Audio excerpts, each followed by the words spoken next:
गुरुवार शाम 5 मई तकरीबन 4:30 बजे सुरेंद्र सिंह शेखावत अपनी बाइक पर पीड़ागढ़ी से जनकपुरी की तरफ जा रहे थे।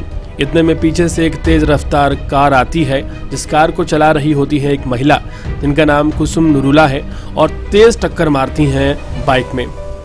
सुरेंद्र सिंह शेखावत का हाथ छूट जाता है बाइक से और वो सीधे उछलकर नीचे गुरुद्वारे के सामने जा गिरते हैं।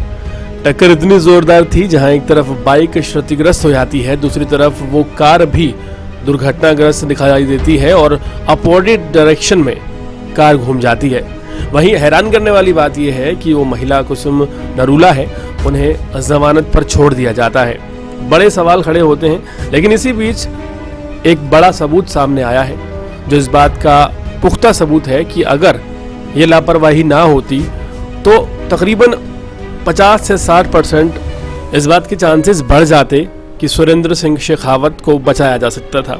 दरअसल आप दिल्ली में जितने भी फ्लाईओवर देखेंगे, ज़्यादातर फ्लाईओवर्स पर आपको ऑरेंज कलर की लोहे की ये ग्रिल लगी हुई नज़र आएगी।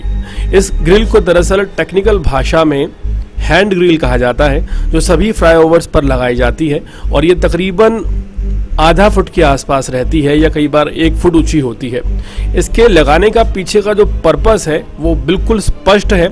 अगर किसी फ्लाईओवर पर ये ग्रिल लगी होती है, जिसे हैंड ग्रिल बोलते हैं ऑरेंज कलर की, तो ऐसे में वही होता है जो दरअसल इस सिचुएशन में होना चाहिए।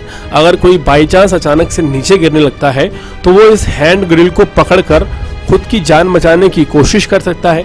साथ ही साथ अगर कोई टक्कर होती है तो इस हैंड ग्रिल से, हालांकि ये बड़ा छोटा रहता है, फिर भी चांसेस रहते हैं कि कोई रुकाव हो जाए या उसे रोका जा सके, या फिर अगर इंसान अचानक भी नीचे गिरने वाला होता है तो इस हैंड ग्रिल को पकड़ सकता है। लेकिन अगर आप ध्यान दें, इस एलिवेटेड रोड पर जो फ्लाईओवर तकरीबन 4 किलोमीटर लंबा है, यहाँ कहीं भी ये हैंड ग्रिल नज़र नहीं आ रही।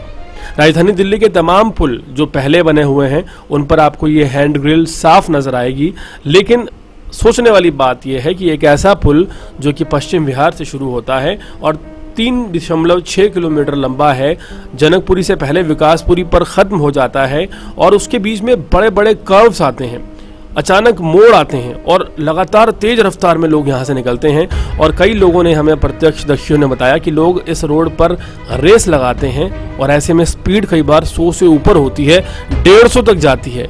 ऐसे में आखिर इस फ्लाईओवर पर ये हैंड ग्रिल्स क्यों नहीं है, बड़ा सवाल है।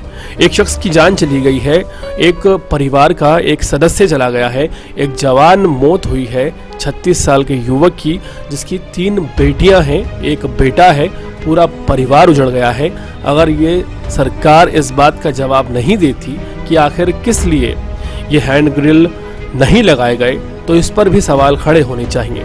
एक तरफ सरकार कहती है कि हमने 110 करोड़ रुपए बचा लिए इस पुल को बनाने में, वहीं दूसरी तरफ सवाल यह है कि 4 किलोमीटर लंबे पुल पर आप एक हैंड ग्रिल जैसी महत्वपूर्ण चीज़ भी नहीं लगाते हैं और आप दुनिया को और अपने वोटर्स को और दिल्ली की जनता को बेवकूफ़ बनाते हैं और आप कहते हैं कि आप इतने महान हैं कि बाकी पार्टियां जो काम नहीं कर पाई वो आपने 110 करोड़ रुपए कम में कर दिया। लेकिन आप जनता को ये नहीं बता पाते कि जो महत्वपूर्ण चीज़ थी, जिससे किसी की जान बच सकती थी, वो आपने नहीं लगाई है। तो ये किस तरह का विकास दिल्ली में है, ये सोचने का विषय है। साथ ही साथ देश में जितने भी पुल बनते हैं उन पर हमेशा हैंड ग्रिल होते हैं, आखिर ये हैंड ग्रिल क्यों नहीं है, इस पर भी कई सवाल खड़े होने चाहिए। देश और दुनिया की तमाम खबरों से जुड़े रहने के लिए हमारे चैनल को सब्सक्राइब करें, ताकि आप तक पहुंचता रहे हमारा हर लेटेस्ट अपडेट।